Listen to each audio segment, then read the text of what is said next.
name is Rachel, and today we're getting into task number 11 from the Read Harder Challenge, and today it is a book of manga, or manga, however you say it. I will say that I have read, I think, maybe max 2 manga, however, books in my entire life.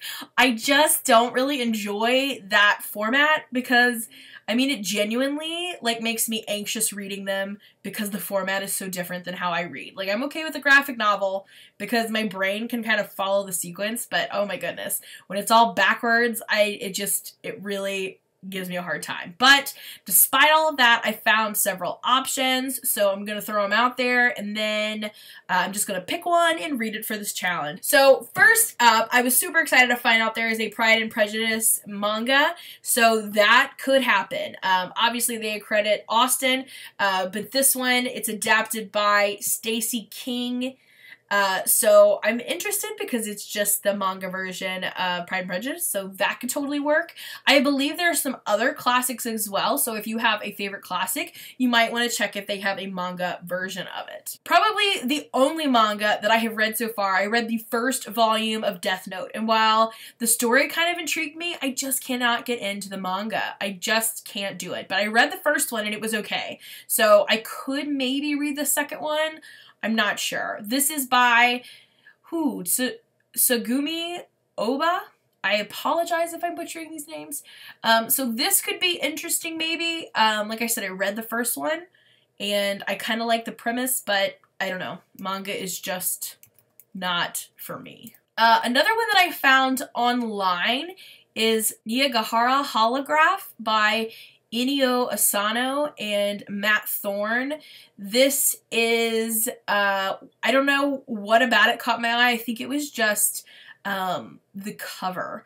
And there's supposed to be like a mysterious creature lurking in this tunnel behind a school. So that could be interesting. I was able to get it on as an ebook from my library. So I'm going to try.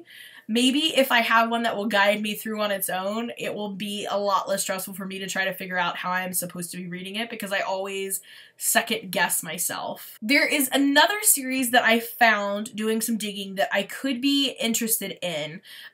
This one is Emma, particularly Volume 1 by Kaoru Mori. This is supposed to be a Victorian England saga written and presented as a manga. So this could work. I think there are a couple of these too, so it could work. It could happen. I think I could handle that. There's also another one which of course caught my eye. It's called Library Wars. This is by Kiroyumi Hiro Arikawa and Kinami Watabe, and I don't know anything about it, but it's just called The Library Wars, and it's a manga, so it will work for this. I mean, how can you not like one called The Library Wars? And last but not least is one that I have kind of had my eye on. I'm gonna try, even though I don't enjoy manga, is to get a little bit more into it so that I am better able to make purchases for school, because I know my students love manga, I just have no idea what I'm doing with it. So one that I've seen at the public library in the teens section that kind of sounds interesting is Assassination Classroom.